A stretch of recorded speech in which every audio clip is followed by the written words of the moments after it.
Hi, boys and girls. Welcome back to our online learning.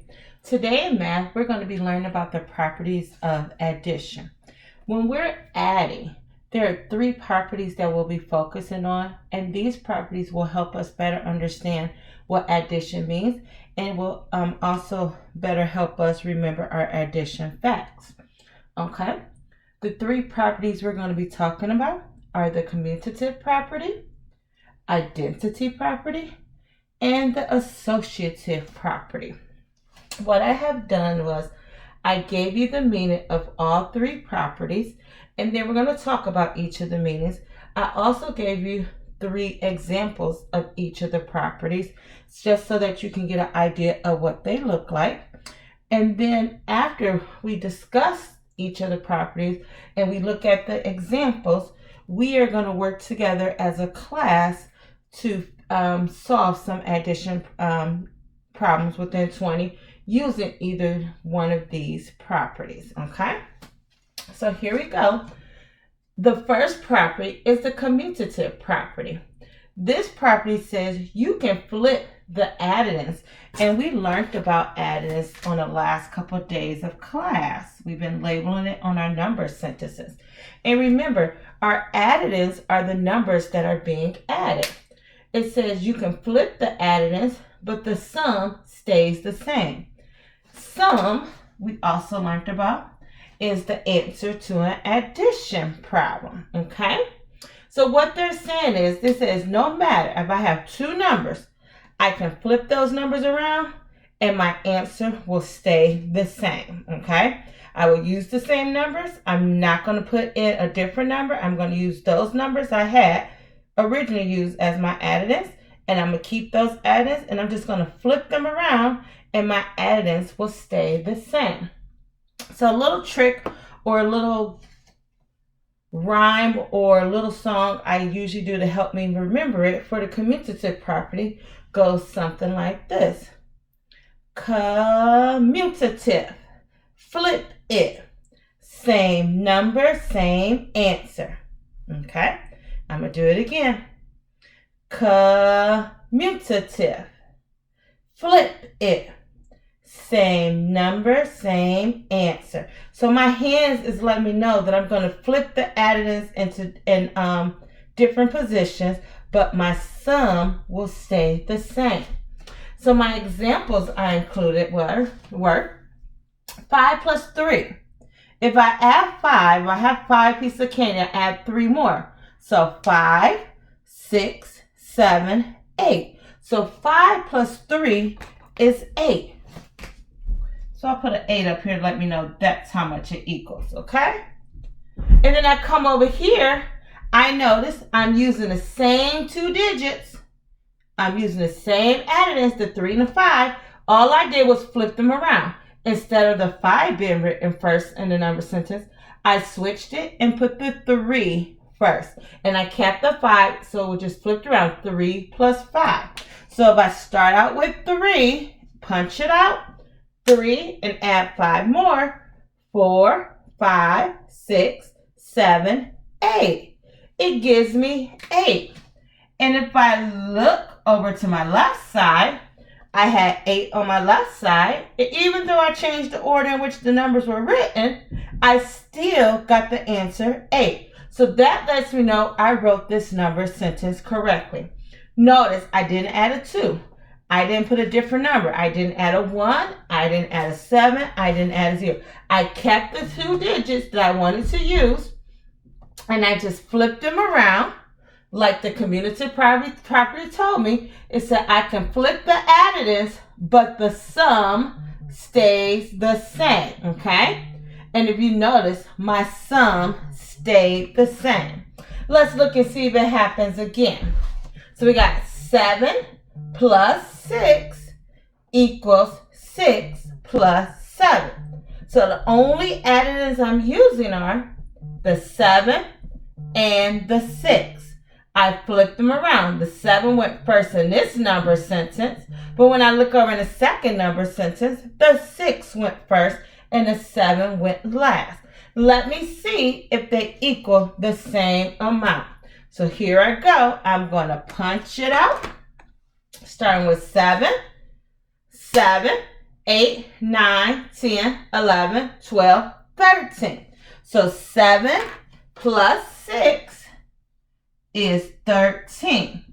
Let me see what 6 plus 7 is. I'm going to punch it out, starting with 6 and then add 7 more. 6, 7, 8, 9, 10, 11, 12, 13. Notice they're both 13. Our sum, which is our answer, equal 13. So we did an excellent job of modeling the commutative property that says flip it, same number, same answer. I'm using the same numbers. I just flipped the order I wrote them down, and I got the sum of 13 for both of my answers. If I get two different answers, that means I didn't use the commutative property, so I need to go back and double check over my work. Maybe I wrote a different number and I shouldn't have, or maybe I just might have miscounted. It's always good to go back and check to see where you made your mistake at, okay? Our last one for the commutative property is 4 plus 9 equals 9 plus 4.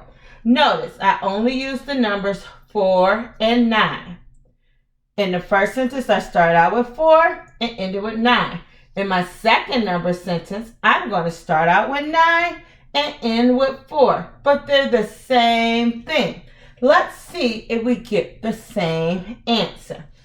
This time I'm going to start over here. And I'm going to start with 9. And I'm going to add 4 more. So I'm going to punch it out. 9, 10, 11, 12, 13. Okay? So 9 plus 4 equals 13. Let's see what 4 plus 9 equals. Here I go. 4, 5, 6, 7, 8, 9, 10, 11, 12, 13. So 4 plus 9 on this side equals 13, which means I got the same sum, which means the same answer, and I used the same numbers for both number sentences. I just changed their order, which lets me know I did that correctly. So let's recap. We learned about the commutative property, and again, that says commutative. Flip it. Same number, same answer. And that tells us I can flip the additives, but the sum stays the same as we modeled it right here. Okay? Let's move on to property number 2. That is called the identity property. Okay? And with the identity property, it tells us any number plus 0 will equal that number. This is the easiest property of them all, because if you see a 0 in your number sentence, you know your answer is going to be the other number. So it's not a lot of thinking. That's one of the easy ones, okay? So they're telling us anytime I add 0 plus an additive, my answer is going to be that other additive. It will never be 0 unless I say 0 plus 0. Then it's going to be 0. That's the only time your answer will be 0 when you are adding, when we're doing addition, okay? When we start learning multiplication, that'll be something different. So here I go. 2 plus 0 equals 2. Notice, here's my 0. So I don't have to put it down. So all I got to do is look at what's that other number I'm adding. 2. And write it down. 0 plus 8 equals 8. I see a 0 by itself and I'm adding it to a number. So I just look at that other number. My answer is 8. Then I have 1,000 plus 0 equals 1,000. So you're like, I don't know how to do big numbers. You can when there's a 0 right there. So then that lets you know I don't have to worry about that number. It's just 1,000. If I did 1 million plus 0, guess what my answer is going to be? 1 million. If I do 15 plus 0, what's my answer going to be? 15. So no matter where that 0 is at, whether it's at the beginning or the second number being added, if you're adding a 0, your answer is going to be the other number, okay? Our final, so let's recap. Identity property basically says your 0 acts like a mirror.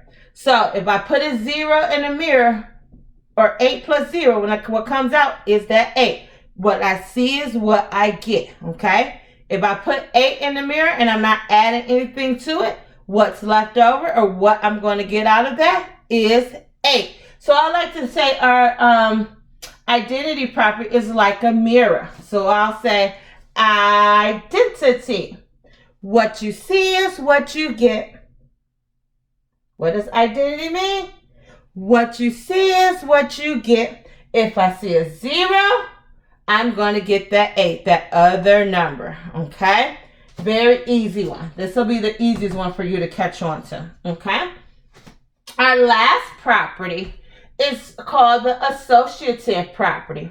And with the associative property, it says it doesn't matter what order you add 3 or more additives in, the sum stays the same. So this property is almost similar to the commutative property, except for the commutative property usually only uses 2 additives.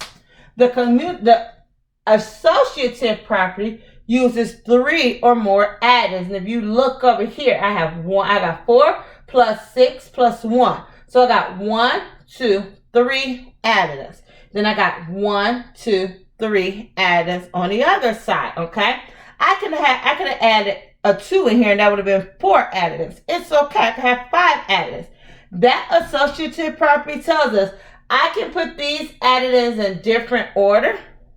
I can group them a certain way, any way I want, and my answer will stay the same.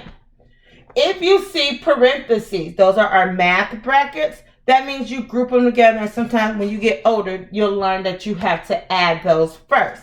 Second grade, it doesn't matter right now, okay, on the stuff that we have to do. So if I look at it, my first number sentence says 4 plus 6 plus 1 is the same thing as 1 plus 4 plus 6. I'm going to show you 2 ways to figure out which number is missing, okay? So the first way, we're going to figure out how much this side equals. Then we'll figure out how much this side equals, and then we'll see if they get the same answer. So my hands are up, ready to punch it out. I'm going to do 4 plus 6. So here I go.